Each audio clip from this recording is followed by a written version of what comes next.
Los futuros del agua y de las criptomonedas. El poder de la sostenibilidad y el gobierno corporativo. ¿Qué otros derivados veremos surgir en los años por venir? ¿Reflejan salud e innovación de los mercados o son signos de mayor especulación? Esta mañana, Water Derivatives, Bitcoin and ESG. What other derivative contracts can we expect to see listed in the listed derivatives exchange? John Hull, Autoridad Mundial en Derivados. Ehud Ron, profesor de la Texas McCombs School of Business. Pablo González, cofundador de Bitso. Y como anfitrión esta mañana, Jorge Alegría, Senior Advisor to the President del CME Group. Agradecemos a Bitso por hacer posible esta mesa redonda. We welcome John, Ehud, Pablo and Jorge to the Risk Management and Trading Conference 2021. Hola, ¿qué tal? Muy buenos días a todos. Es un verdadero placer, un privilegio poder estar con ustedes el día de hoy en este evento organizado por Rismatics, que como ustedes ya conocen es tradicionalmente uno de los eventos más esperados del año en términos financieros, de derivados y sobre todo de innovación y educación financiera. Tuvimos el gusto de tener la presentación de mis panelistas, los cuales es un gran honor estar con ellos. Y para comenzar, les quería explicar un poco el formato.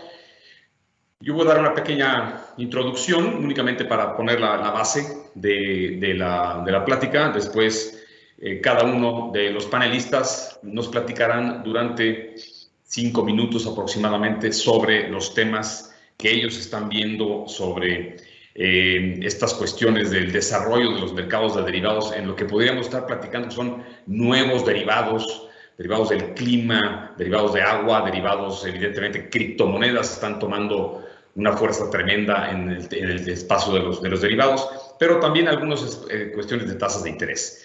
Sin más por el momento, quisiera pedirle a la producción si me ayudan con 2 o 3 láminas únicamente to set the stage. Esta parte la quiero dar en español y una vez que termine mi presentación, hacemos el switch to English. Pero si podemos empezar, me indica Axel o Enrique cuando esté la presentación lista para que yo pueda platicar muy brevemente acerca de los topics, los temas más importantes que estamos viendo. Entiendo que ya está la presentación lista. Bueno, entonces, únicamente les quiero señalar que si nos vamos a ver si podemos ver las pantallas.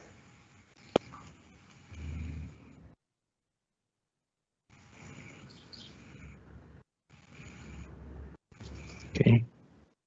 ¿Ustedes las pueden ver? Are we ready for me to start now? Or?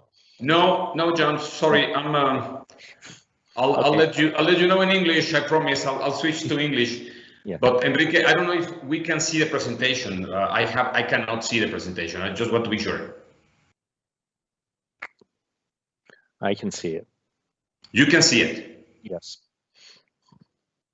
Okay. So, because I will just talk about the different slides. If we go to the first one, please. We are talking about different derivatives coming. Quiero decirles en español, yo trabajo para CME Group. Todo lo que yo platique aquí es únicamente de mi opinión personal, no tiene que ver necesariamente con lo que opine la Bolsa de Derivados de Chicago. Sin embargo, por obvias razones, voy a apoyarme en algo del material que podemos utilizar en CME Group para efectos de darle un poco más de sustancia a la presentación. Vamos a ver entonces estas láminas de productos que estamos viendo. Primero, estamos viendo productos de cuestiones de clima, cuestiones de tasas de interés. Y nos vamos a la siguiente, por favor. I think it's my slides that are being shown and not yours. Enrique, sí es el... Here we go. These, we can now see your slides. Ok. Enrique, ¿me podrías decir cuál está la primera lámina en la presentación, verdad? ¿Me puedes poner la siguiente, por favor? ¿Cuál es? Nasdaq 100. La volatilidad, gracias, Pablo. Se me hace que me vas a ayudar a moderar. La volatilidad es un tema importantísimo. Derivados sobre volatilidad. Es un gran espacio de desarrollo. En la siguiente lámina, me imagino que podemos ver todos los índices que va a haber de volatilidad. Hoy en día hay índices de volatilidad muy famosos sobre el VIX. El VIX, que es un gran producto, es una de las grandes innovaciones de los últimos años. Volatilidad sobre el índice Standard & Poor's. Ahora ya hay volatilidad sobre Nasdaq y volatilidad sobre todos estos subyacentes. Commodities, volatilidad sobre monedas, volatilidad sobre otros activos. Esto es algo muy interesante. En la siguiente lámina, por favor. Esta es sobre ESG, Pablo. No, Volume Index Projected Timeline. Sí, volume. Sí, son los índices de volatilidad. Y la siguiente, por favor. No, we're back on ESG. El tema ESG es un tema que llegó para quedarse, no es un tema de moda, es un tema importantísimo para los inversionistas hoy en día. Se está convirtiendo en un tema de diferenciación entre inversionistas y que la sustentabilidad, cuestiones de género, inclusión sean realmente tomados en cuenta por las empresas. Entonces, índices derivados que tengan que ver con ESG, con ESG, son muy importantes. La siguiente, por favor.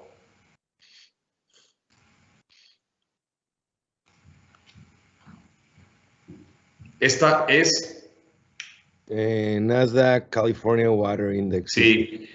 Uno de los temas muy importantes que nos pidieron nuestros compañeros de Rismatics. Derivados de agua. Es un tema muy interesante. La siguiente, por favor.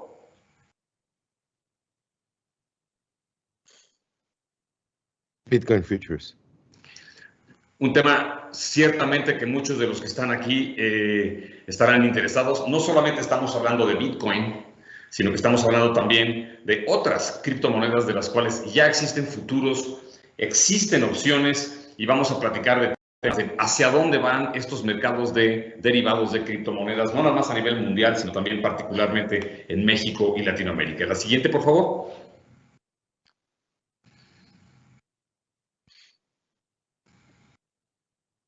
Tasas. No, cryptocurrencies todavía. Sí. La que sigue, por favor. Sí, creo que Secured Overnight Financing Rate. Por último, yo les quería platicar un tema no menos relevante. No todo es agua, commodities, cripto, cuestiones que podríamos estar hablando un poco más exóticas. Temas muy importantes de carbono, derivados sobre las emisiones de carbono. Imagínense lo importante que va a ser esto para que los mercados funcionen eficientemente y se puedan transferir riesgos y excesos y necesidades para todo el tema de carbono. El tema importante también es tasas de interés, derivados mucho más sencillos o mucho más, digamos, mainstream, pero sobre nuevas tasas de interés que están en los mercados hoy en día, de los cuales vamos a platicar también. Tasas de interés como SOFR, tasas de interés como incluso México no es ajeno a esto, México no es ajeno, ya que tenemos las tasas de interés sobre la nueva tasa TIE de fondeo de referencia. La siguiente, por favor, me parece que ya terminamos con mi presentación y una disculpa por el tema de ir incluyendo las láminas una a una, pero con esto yo lo que quería poner era simplemente set the stage. Estos son los temas interesantes que vamos a tener por los próximos 40 minutos. Muchísimas gracias. Ahora me quiero cambiar al idioma inglés. I will switch to English now to allow my panelists, my presenters to start talking on their own topics, and then we will jump into fruitful discussion. So with you, I leave you with John Hall. Thank you very much, John, and the floor is yours.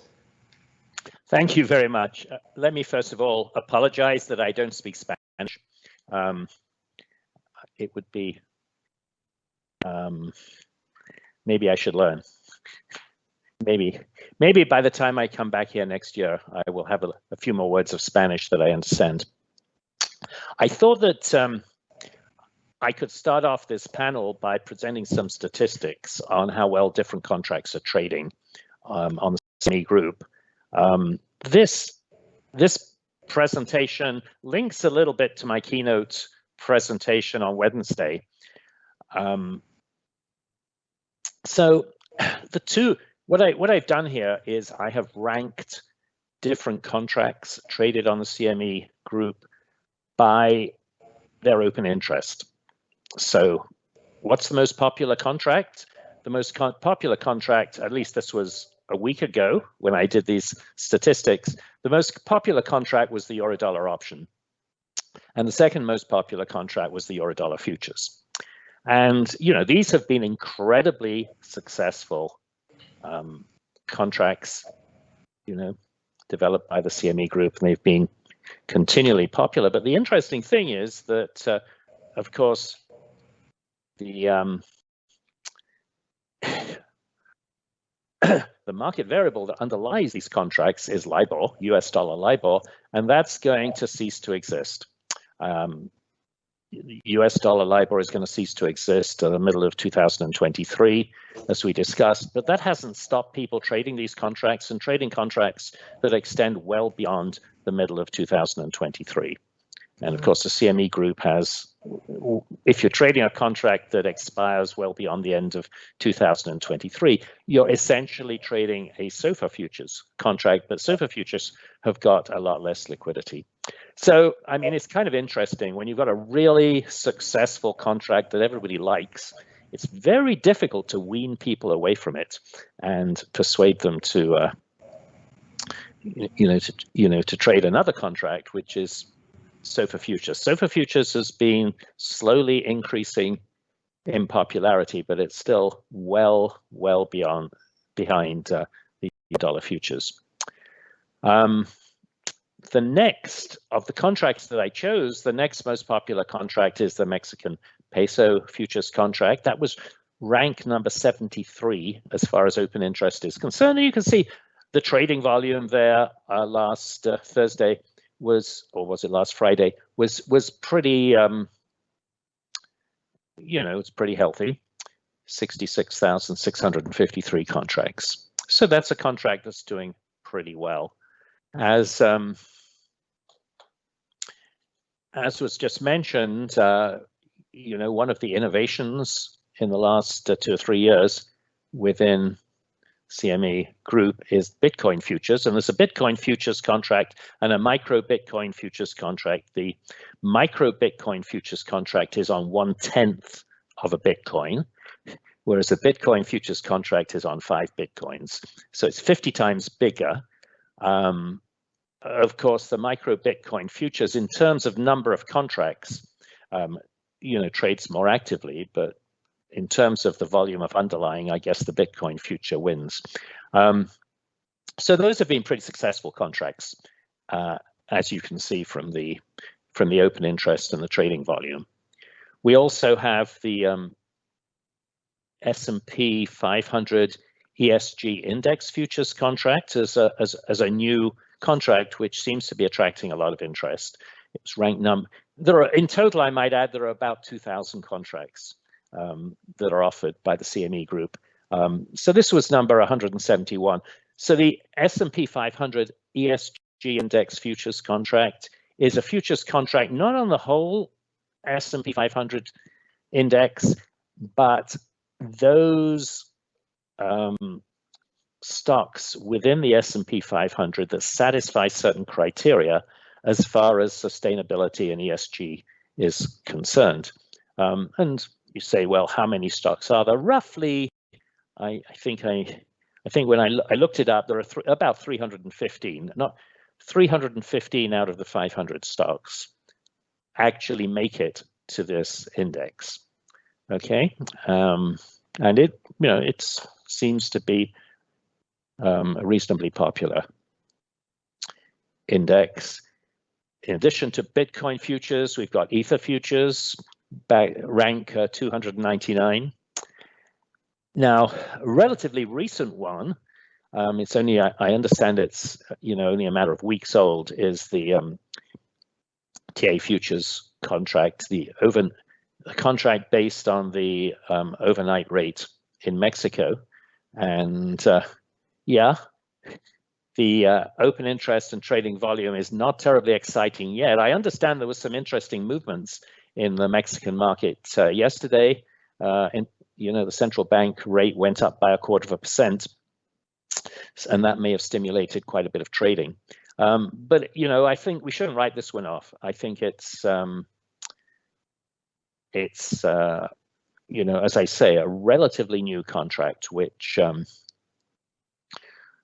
will increase in popularity, and I expect, say in a year's time, to see much better statistics for that one.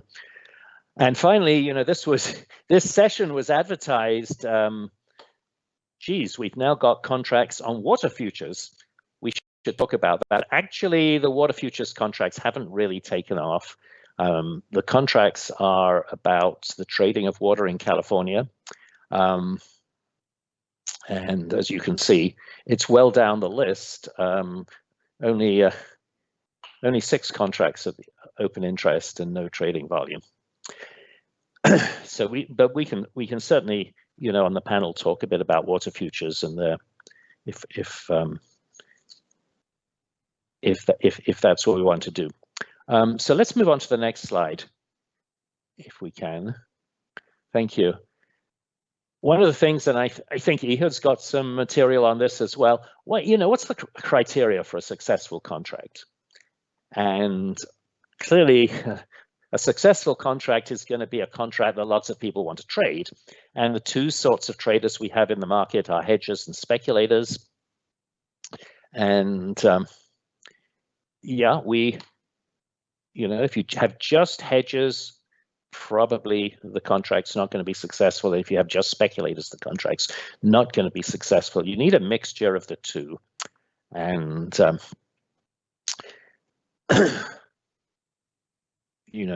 of course is what the exchange is aiming for. The underlying price must be well defined. It must be a well-defined contract. If I think Ehud's probably got more material on this than me, but if a contract is not well defined, in other words, if the underlying for the contract is not well defined, the contract will fail. I mean, if we had, for example, CME offered a contract on the price of bananas or something like that, if there is not a well-defined way of grading bananas, so that the bananas have to be above a certain quality, then what's going to happen? I mean, when the contract's settled, the party with the short position is going to deliver, horrible bananas, bananas that are rotten and so on. And so you've got to have a way of stopping that. You've got to have a clearly defined way of defining the quality of the underlying asset.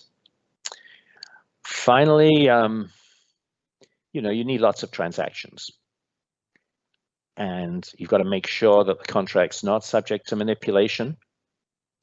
So I hope as far as the water futures contract is concerned, for example, there are a sufficient number of transactions going on in California that we can average over those transactions and come up with, a good price. I tried to find out the number of transactions that the prices were based on, but I couldn't do that. Clearly, if it's just, shall we say, a handful of people or a handful of organizations that are entering into transactions to determine the price of the underlying asset or the underlying contract, then they're subject to manipulation. And we've got a problem. Okay, with that, I'll hand it back to the chairman. Excellent. Thank you, John. Let's move right away to Ehud, please. Let's continue with you, and then we move to Pablo. Thank you. Thank you, Jorge, and good morning. Excuse me. Good morning, ladies and gentlemen. I'll await Enrique, who has kindly providing assistance with respect to the pagination. So, Enrique, if you could post my presentation. Right. So, why don't we paginate to the next page, Enrique? And there are three quick things I wanted to comment on, ladies and gentlemen, partly in response to what Jorge and John have already spoken. I want to speak very briefly about what it is about traded products that gives rise to their success, or what it is that is the challenge, I should say. I'd like to contrast very briefly water derivatives with weather derivatives, an old favorite of mine, and then talk a little bit on SOFR before I conclude. So with that, Enrique, next page, if you would, please. And here, ladies and gentlemen, I'm going to date myself a little bit by referring to an article that was written over 30 years ago.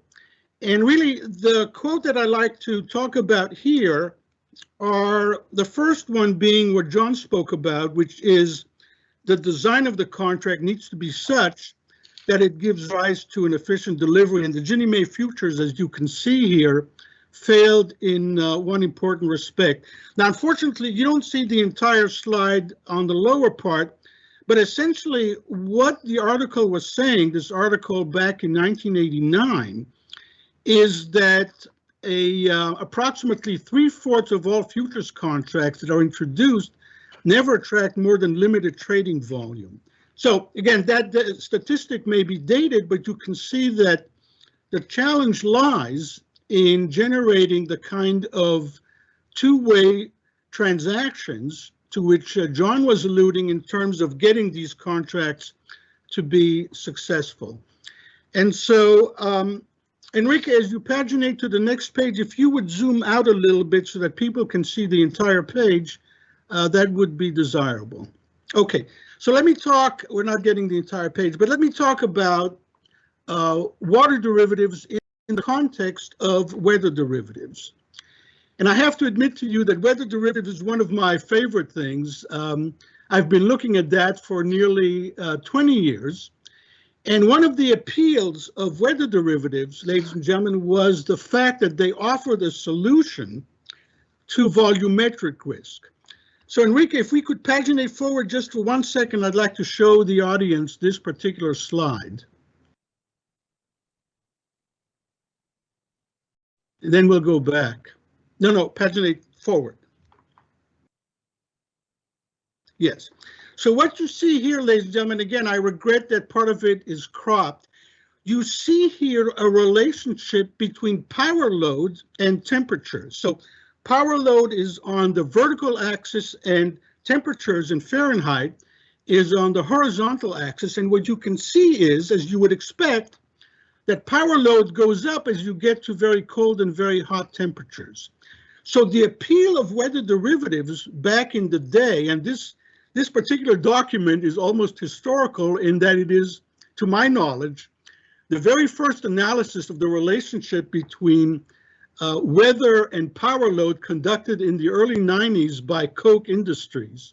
So this is almost an historical document that should be preserved in the Smithsonian Institute. But kidding aside, you see here the important relationship between temperatures and load. So it was going to be an efficient use of, or an efficient way, I should say, of hedging volumetric risk, and in that sense was a very appealing product. So if we can go back, Enrique, to the previous slides. So the issue here was that it did not succeed, regrettably, and I'll show you the statistics on that in just a moment. One of the things before I show you that, let me comment very briefly on the issue of pricing. And the question is, do we use actuarial pricing, or is there an explicit or implicit risk premium that is introduced in the pricing of these structures. So that's an interesting issue in terms of valuation, but regrettably, as I said, these did not succeed. So let me now turn to, let us paginate, Enrique, 2 pages ahead. If you could, I want to show good people the issue of the open interest.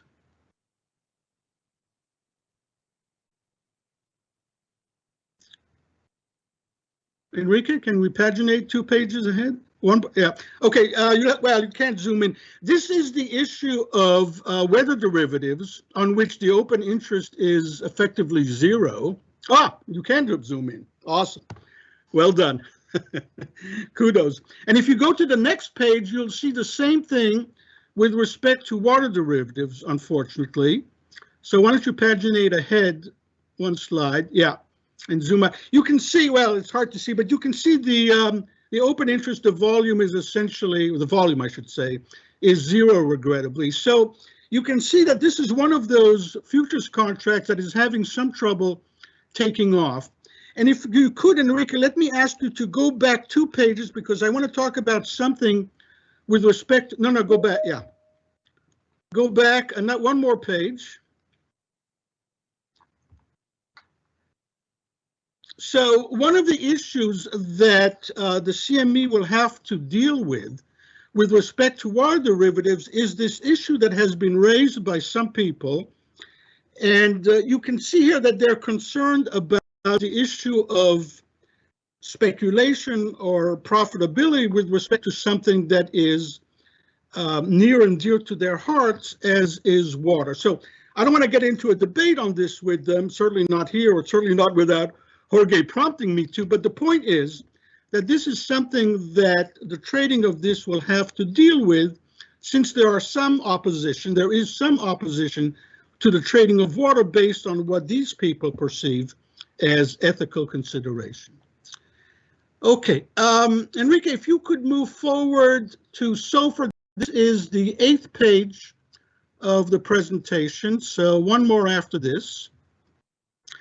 And here I should thank John, my co-panelist, for his insights on this issue. He's not responsible for any mistakes I'm making, but I do thank him for his comments on helping me think about the issue of SOFR. So a couple of quick things about SOFR.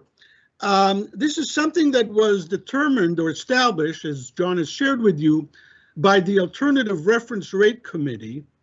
And my problem with SOFR, and this is not a CME problem, it's a problem that I have with the ARRC, is that, well, there are those 2 issues that you see at the center of the slide. SOFR itself is not forward-looking. It's an overnight rate, and so there's this in arrears problem. The more important problem that I see, and I think Jorge was alluding to this when he spoke about the BSBY futures, is that it's nearly risk-free. So the problem is that we're not getting something that was the original impetus for the trading of LIBOR, which is something that is credit sensitive. So I want to commend the CME for listing these forward-looking SOFR rates. I think that's a valuable contribution to financial markets. But if you allow me to show you very briefly, on the next page, Enrique, I'd just like to show people the relationship between SOFR and the 3-month T-bill rate.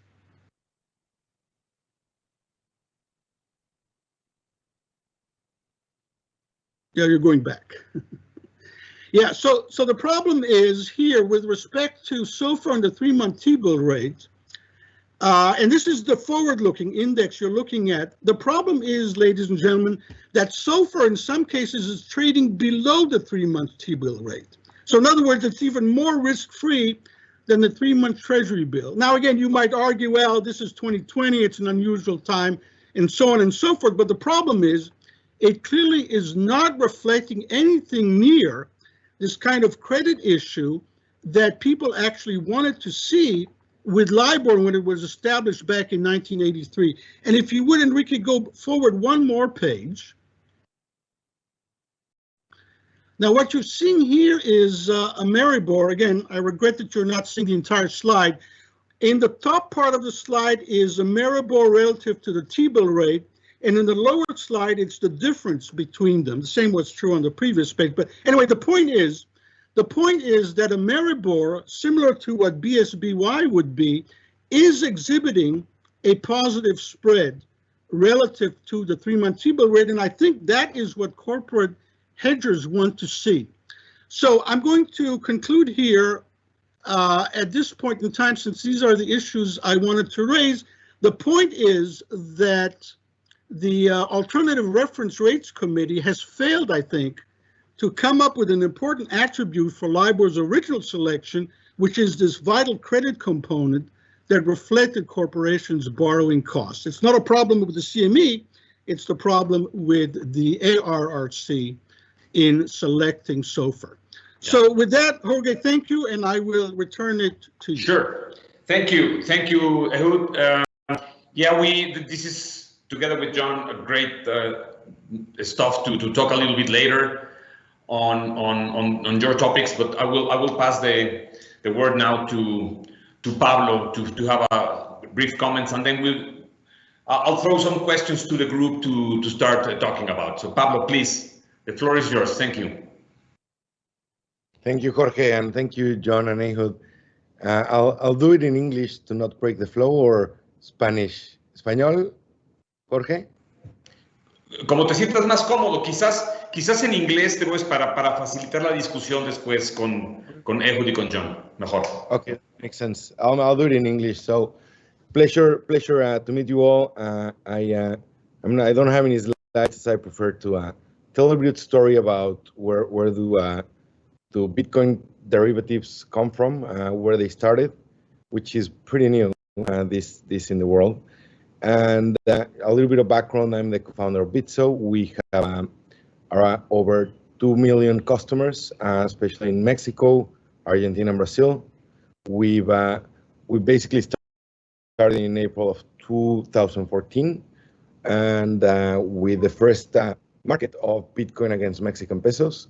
And ever since, we've been expanding operations with we have over 25 markets now. We have with cryptocurrencies against Mexican peso, Brazilian reais, Argentine peso, US dollars, and pairs from other cryptos against Bitcoin as well. So a little bit of history on where these contracts come from, and basically in 2009, the Satoshi Nakamoto, the anonymous, we don't know who it is, launched Bitcoin, and it launched Bitcoin as the best money ever created in the world. It's money that's decentralized, that's transparent, that's secure, that can move borders at very, very low costs, and that can do a lot of things because it's programmable money. So this was a very new experiment, and we haven't seen anything like that ever before. And very few people knew about it at that time. Fast forward to May 2010, and there was a purchase of 2 pizzas for 10,000 Bitcoins. That was the very first transaction done with Bitcoin. Just do the math, 10 pizzas for 10,000 Bitcoins. And then a market started ever since, from having this currency worked by cryptographers and cypherpunks, the people that were largely involved in creating the internet that we use today. The reason why we're connected, they started working on improving these currencies. So once Bitcoin had some value, exchanges were born. Some small exchanges. There was one in Japan, for example. It was the largest at the time, but a lot of the volume was traded there. But it was not institutions that were trading Bitcoin, were mainly people that were interested about the technology and thought that it would have some value. And so in 2010, basically, it was the beginning of the development of price discovery mechanisms for things like Bitcoin. Fast forward to the beginning of 2014. Bitcoin rose all the way. I remember I told you that 10,000 Bitcoins would buy you 2 pizzas, but by 2014, it rose to over $1,100 for 1 Bitcoin. And then it crashed because it just kept rising and rising. And it crashed to $150, a little bit more than that. So what happened, there was a lot of people that believed in the future of this technology, of what it could do to the world, but they wanted to still bet on the price of Bitcoin. And well, if we look at it today, like they did a good bet, but maybe they were fully invested on Bitcoin. Remember that it started with not from the institutions creating these products, but from technology companies introducing this to the world. And so for example, margin was born in 2013. So for crypto, before it was just spot markets. And so some people were using, like, taking some leverage to trade more crypto and better price. But there was some other purists. Remember that I told you this is more efficient money that you can move instantly around the world. There's no concept as trading and settlement as different steps. This is basically instant money that you can just move around. And some of the purists said, well, I would like to trade with Bitcoin, and I would like that to be the asset that I used to trade. So futures contracts based on Bitcoin were born. And a really interesting invention in 2014 happened. That was the invention of perpetual swaps. So these are contracts that follow the price of Bitcoin without having an expiry date. Basically, there's an index. I'm happy to explain a little bit further how it works. But basically, there was people that had Bitcoin and wanted to still bet on the price of Bitcoin for the future. And then Jorge can tell me the right date. I think it was 2017, December, when the CME, for example, launched futures. There was other markets that were trading Bitcoin as well, but this allowed institutions to do things like go long or go short crypto, especially short crypto if you don't have crypto. So and that started to grow as well. And like we've seen some numbers, it's done well, some of these contracts. But if you look at today, it's a very different world. So today you have public companies buying Bitcoin. You have professional mining companies that have very big operations that are producing Bitcoin, for example, and are a lot of their expenses are in dollars, so they need to like the same as a wheat farmer that would buy some contracts to hedge. You have Bitcoin miners that are buying contracts to hedge, right? Because and then we're looking at things like one of the qualities of this technology that I mentioned is to move money around the world at very low costs in a way that's completely transparent. So we've been looking a lot at cross-border use cases. These are remittances. For example, from the US to Mexico is the largest remittance corridor of the world. They say it's going to go up, maybe up to $40 billion this year. That's what they're expecting. And last year we processed around 5% of that volume moving through cryptocurrencies, not through the FX market. And we're looking at how to use these contracts, for example, to make that a lot more efficient. Right. Today, if to give the size of the market, most of the volume is happening on crypto exchanges. There's a lot of volume as well in places like CME, but there's over $1 billion traded, like some of the big days, that's rivaling the volume of the entire New York Stock Exchange. So it's a very liquid market. Right now, the futures markets are doing more volume, for example, like a lot more volume than the spot markets on crypto. And I'm very excited about where this is developing. As you know, this is a new asset class, and there's a lot more development happening in the markets, like options as an example. It's very new in crypto. There's Deribit, it's one of the exchanges that offers options, and it's starting to grow a lot. So we're seeing a lot of development in these markets, and I'm very excited to be here. Let me, Pablo, stop here. There's certainly a very exciting topic. We will come back, but let me interact with the other participants, and thank you very much. I have a quick question, John, for you, following up on coming back to what you were talking about. Let me ask you a quick question, and we don't have it's a quick question for a quick answer from you. SOFR valuation. one of the challenges we see, and you mentioned, is the forward-looking and backward-looking nature of SOFR. How does that present a challenge on the valuation of derivatives with SOFR versus LIBOR? Is that a challenge? And I think you have something to talk about in the new edition of your book coming on that. The favorite phrase, you are on mute, John.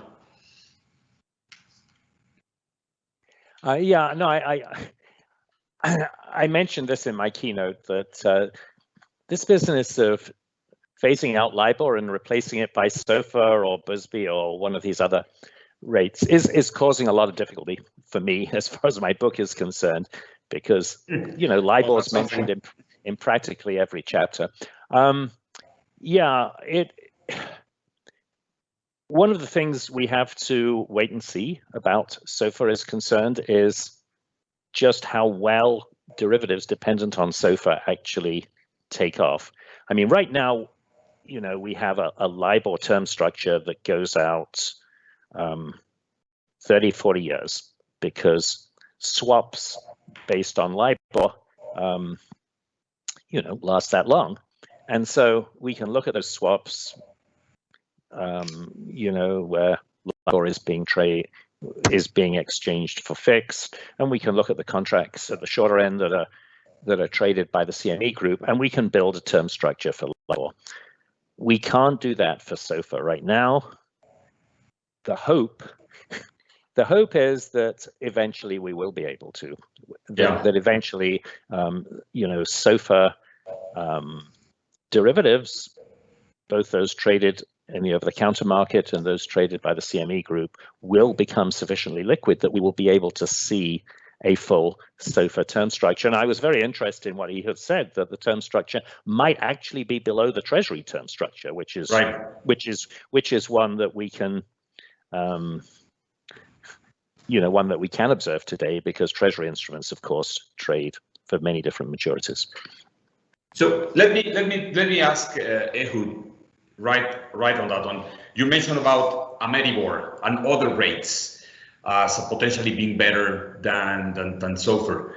What can you tell us about what other people is saying, that these rates like Ameribor or even BSBY that are forward-looking and with a credit component that people likes, but the underlying volume of those rates are not big enough, so they may be facing the same problem as LIBOR? Right. I think very quickly, two comments, Jorge. I think one is, I think your organization is setting up a translation from LIBOR or Eurodollars to SOFR that may be giving people a way to look into the future. But I think what you focused on is the right thing. People earnestly yearn for something that is credit sensitive. They're not getting that with SOFR. They may be getting that with Ameribor and BSBY. But I think that, I'm repeating myself, I'm sorry here, what the Alternative Rate Committee failed to see was that was the primary motivation originally in 1986 for LIBOR. It's very interesting to see that those discussions, and for the audience and for you, it's interesting to see how the pricing of SOFR futures on 2023 versus Eurodollar futures with our LIBOR on 2023 are now reflecting the spread set up by ISDA. So it's funny. We don't know what's going to happen, as John said. That may, but ideally, some of this volume will move to SOFR eventually, and we are seeing more interest on BSBY and Ameribor derivatives as well. So let's see. It's going to be interesting. Right. The issue, let me just add, Jorge, I think as you point out, there's no problem making the translation. The level issue is not the problem. The issue is the credit sensitivity. Right. We're not getting that in SOFR. Yeah, it's the same for Sonia, and it's also the same discussion with Mexican TIE for the audience. The TIE monthly, there's a credit component on it. The daily TIE, the overnight TIE, is a risk-free rate, not a credit-sensitive rate. So it's going to be an interesting discussion. Let me move to the crypto world with Pablo.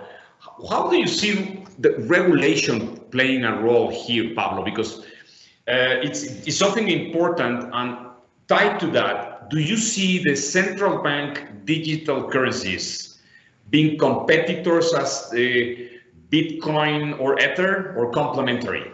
So these are two questions for you.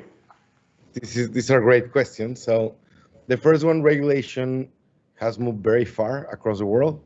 To give a bit of context, BITS is fully regulated in different jurisdictions where we operate. We have a license, for example, in Europe, that's a crypto-specific license for these type of things. We recently acquired an exchange out of Europe as well that trades regulated futures and options, and that we will be launching that soon. So it's moving a lot farther, which is quite interesting, and it's allowing, well, to give certainty to the customers. It has a lot of positive impacts. But I do believe that, for example, regulation in crypto derivatives. So there's a regulation about crypto as a payment mechanism or as a store of wealth, but then regulation on crypto derivatives, that's something that still needs to develop, right? So, for example, in the UK, they're limiting access to the general masses to derivatives, which is quite interesting. And then, but talking about CBDCs, so central bank digital currencies, I think they're complementary. Yeah, to be honest, it's a little bit of the same thing. The technological use of blockchain, it's okay, but it's not industry changing. What something like hard money like Bitcoin, it's really industry changing. We recently saw, for example, El Salvador to be the first country in the world to make. Yeah, I was going to that, yeah. Mm-hmm. Bitcoin as legal tender. And it's very interesting to see this transition from, well, it's a currency, like as of in September 8th, I think, when it officially becomes legal currency, it will be another currency. And it's just interesting to see that states adopting non-state currencies. So it'll be interesting to see CBDCs and cryptocurrencies leaving one place and move frictionless with barely any cost and making like markets a lot more efficient, I think. Yeah. Yeah, that's something quite interesting. I was told by Enrique and the production that we have a lot of questions from the audience. So I would like to give some time for Enrique. Can you help me? Can you help us in showing some questions or asking some questions from the audience, please? Yes. This is Gerardo Herrera, gentlemen, Communication Director, Rismatics. I have the pleasure of meeting you all previously. I think, yeah, absolutely. Jorge, John, Ehud, Pablo, thank you very much for your presentation, for your discussion. Yes, I think that we have some important questions from the people in the conference. I want to address the elephant in the room right away. Jorge, you started with your initial remarks saying that ESG is here to stay. On Wednesday, this last Wednesday, 23rd, a news report came out in Forbes reporting that JP Morgan conducted a survey or a poll about cryptocurrencies. And the report stated that it was among institutional investors, by the way, institutional investor executives. 10 of them said that they had invested in cryptocurrencies. 90% said that they have not. And of those 90%, 80% said they are not interested in doing so. Not only that, nearly half of those said that it was a fashion. And the report said, and I quote, it was rat poison for portfolios. I want to ask you, gentlemen, just as ESG is here to stay, crypto is here to stay? Are we going to be talking about crypto in the Risk Management Training Conference 2025? I guess that's a question for all of us, but yes. I as a moderator, please, my panelists are much more qualified to answer that. I will Please, why don't we start with John? What do you think? Yeah, I think there's going to be a lot of developments between now and 2025 as far as crypto is concerned. I think central bank digital currencies will start to be a lot more prominent. I think they'll, for example, the Canadian central bank is looking at this very carefully, and a lot of other central banks are as well. So I think by 2025, we may not be talking about Bitcoin so much, but we will be talking about central bank digital currencies, and we'll be talking about the, smart contracts that are possible with currencies such as Ether and so on. So the world will evolve, but we'll still be talking about digital currencies for sure. Ehud, what's your talk on it? So my take on this, and this is one that I welcome our colleague Pablo to address, is that I see one legitimate use for Bitcoin, which is the conveyance of currency across international borders in a far more efficient way than Western Union. Regrettably, Pablo, there are many illegitimate uses. Therein lies my concern. All right. Yeah, I guess it's my turn. So there's a lot of illegitimate uses of the US dollar as well, which is also my concern with the US dollar. The argument can be done that way. And what's interesting is that this technology allows full traceability, where you're able to see, you're able to track these illegitimate uses in a way never been done before. I could go on about some of the cases we've seen, but we've been able to prevent things that banks wouldn't even dream of. That being said, it's very interesting to just see how this develops. I do believe that private companies and tech companies can move a lot faster than state or government can. And we're seeing things like people that go get their remittance in the store and they don't know they use Bitcoin. So I agree with the use of the currency to move value around the world. They just know that they got more money, that it was more efficient, more transparent. So that's what I care when it enables somebody to get more of their money, right? So it's okay. Like if you would have done that poll 4 years ago, it would have been 99% of the executives of institutionals do not hold any Bitcoin, or 99.9%. So maybe in 2025, I would love to see the numbers of that poll. Okay. Is there any other question, Gerardo, on your side? Yes, Pablo, I want to take up another issue with you. Precisely in this poll, there was a piece of data that I left out. When asked individually to these institutional investor executives, 40% of them said that they personally, not institutionally, had invested in crypto. What do you think? How do you read that, Pablo? I don't know how to see it. There's generally a lot of red tape when organizations grow beyond a certain point. We've seen, for example, the likes of Tesla or MicroStrategy with Michael Saylor betting big on things like Bitcoin for their treasury.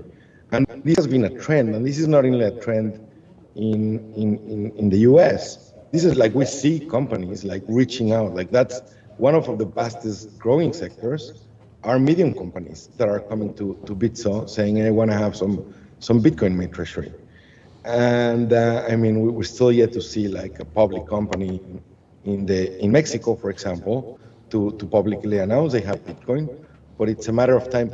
But I don't know, like it's very interesting because I think people are hedging in case this is actually the future of currency, which I believe it is, and that's why I work on this, but that's a different story. Okay. I think we just every topic we discuss deserves a panel on their own. So we can spend here the whole morning discussing about these three fascinating things. extremely interesting. I wish that at least we left the people with good answers, but even with better questions for the near future on that. I don't know, Gerardo, if there's something else. Yes, absolutely, Jorge.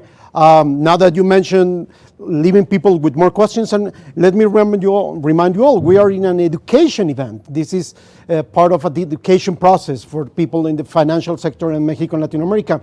Actually, there is one question that I want to pose to you, Jorge. Last December, CME issued these water derivatives. There was a lot of discussion, even though as such, the index on which these water derivatives was not new. It was the Veles index from California. But the news, it was widely discussed. Even water is something that we have futures for. What other new derivatives, what other breakthrough derivatives can we expect in months and years to come from listed exchanges like the CME, Jorge? Well, following this trend, there's a lot of interest rates and volatility products. But on this trend of, let's say, weather or commodities, I think the carbon trading will dominate the scene of this kind of new derivatives related to pollution and the necessity of better control of global warming. So I think on carbon trading, we are going to be seeing a lot developing in the coming years, Gerardo. In this regard of water, ESG, or geo, I think carbon trading will dominate the scene for the years to come in this segment. Okay, and finally, kind of wrapping it up, I would like to hear from the two academics in the panel, Mr. Hall, Mr. Braun.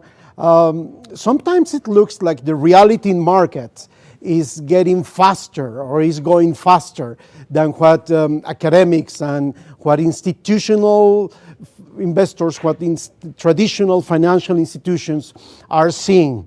And I think, I'm not going to go back to crypto, but that's a good example. When I talk to my colleagues in the financial sector, they are skeptic. But when I talk to my finance students at university level, they could be giving hurrahs to Pablo all along if they were here. We see kind of this gap, between the traditional finance experts and the practitioners in the markets. What do you think about this, Mr. Hall, Mr. Ron? How do you see this? Well, I'll give you my opinion fairly quickly, and then I have to leave this panel actually to give the workshop. But I think we have a problem actually at universities as far as this is concerned, because the world is changing incredibly fast now, and the way we operate in universities is academics do their PhD, and then they, tend to. And their PhD is supervised by a much older academic, and then they tend to want to do research in that area for a while. And that model doesn't actually work that well, because the world is changing so fast, and the problems that are arising in the finance world are, as I say, becoming newer and newer and changing all the time. So I would say that it's, just as business executives have problems with a changing world, so do we in universities in terms of keeping up to date with the latest developments and doing relevant research. Thank you very much, Mr. Hall. Mr. Ron, really quick, your comments on this. Okay. I would like to leave you with the thought, Gerardo, that financial markets are not just for trading and investments. They're also conveyors of information. And I think that sometimes that gets lost. So for example, Jorge was talking about VIX. VIX is an incredibly important indicator of nervousness of markets. It's not just for trading and investment, it's also an important conveyor of information. And I think in that realm, academics can still provide, hopefully, a useful role. Thank you very much. And with that, we wrap up this panel, we could be here for another hour, and that is precisely the purpose of an event like the Risk Management Training Conference, to bring together the best of academia and the best of practitioners. Thank you very much, all gentlemen, for this great discussion.